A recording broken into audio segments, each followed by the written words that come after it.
সারা পশ্চিমবাংলায় সার্বিক উন্নয়নের দরকার আছে। প্রত্যেকটি দপ্তরই গুরুত্বপূর্ণ আছে, আর এটা পুরোপুরি আমাদের পার্টির নেতৃত্বের হাতে আছে কাকে কি দপ্তর দেওয়া হয়। আমরা পার্টির কর্মী কার্যকর্তা, আমাদেরকে ইলেকশন লড়তে বলা হয়েছে, লড়েছি, জিতেছি। এবার পার্টি যে দায়িত্ব দেবে প্রত্যেককে সেটা পালন করে এই মিশনকে সাকসেস করবে। আপনাদের নতুন মন্ত্রিসভাতে সংখ্যালঘু উন্নয়ন মন্ত্রী কে হবে? আপনাদের তো কোনো সংখ্যালঘু বিধায়ক নেই। সংখ্যালঘুদের তো উন্নয়ন হয়েছে, আবার কি আলাদা করে সংখ্যালঘু উন্নয়ন? আমরা তো সবকা সাথ সবকা বিকাশ করি। দপ্তরটা তুলে গত 80 বছর ধরে সংখ্যালঘুদেরই উন্নয়ন হয়েছে, অথচ তারা গরিব, তারা অশিক্ষিত, তারা ক্রিমিনাল কেন? এবার তারা নিজেকে প্রশ্ন করুন প্রথম, আর ওই পার্টিগুলোকে প্রশ্ন করুন। বিজেপির কোনো দায় নেই সংখ্যালঘুদের উন্নয়ন করার।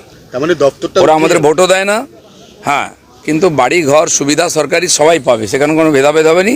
নরেন্দ্র মোদী আগেও দিয়েছেন, আমরাও দেবো। আমার প্রশ্নটা যাতে তাহলে কি ওই দপ্তরটাকে আর থাকছে না? জানি না, সেটা সরকার হোক, ডিসিশন নেবে।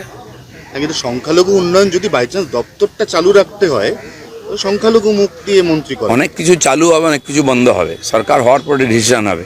ভারতবর্ষে এত বিরাট সংখ্যায় ট্রাইবেল আছেন, 10 কোটির বেশি, তাদের কথা কেউ ভাবতো না। মাননীয় প্রধানমন্ত্রী আর অটলজি এসে প্রথম ট্রাইবেল একজন ক্যাবিনেট মিনিস্টার তৈরি করেন, এবং এখনও সেটা চলছে। যারা বাংলা জঙ্গলে সব পিছিয়ে আছে, যাদের কথা কেউ ভাবে না, তাদের কথা আমরা ভেবেছি।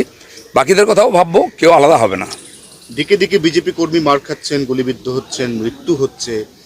সবাই বলছেন যে ধৈর্য ধরুন, 9 তারিখের পর দেখাবো কি হবে, কি হতে চলেছে 9 তারিখ। পুরনো সরকারের পুরনো কালচার চলছে। পুলিশের এখনো পুরো ঘুম ভাঙেনি, চুড়ি এখনো খুলে ফেলতে পারেনি পুলিশ। সেগুলো খুলতে হবে, তো তারপরে বোঝা যাবে। আসল সরকার শপথ নিলে তখন এর পরিবর্তন হবে। যারা এই ফাঁকের সুবিধা নিচ্ছেন তাদেরকে অনেক অসুবিধায় পড়তে হবে।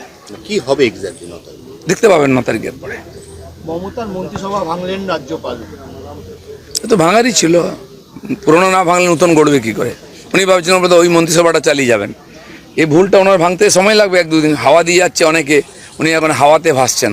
যখন বাস্তবে পড়বেন তখন বুঝতে পারবেন। মমতা বন্দ্যোপাধ্যায় একসময় বিধানসভা ভাঙচুর করেছেন, সেই মমতা বাড়িতে বসা, আর ওদিকে তার মন্ত্রিসভাটি বরখাস্ত হয়ে গেল রাজ্যপাল দ্বারা। না, উনি তো বিধানসভায় বসারও যোগ্যতা হারিয়েছেন।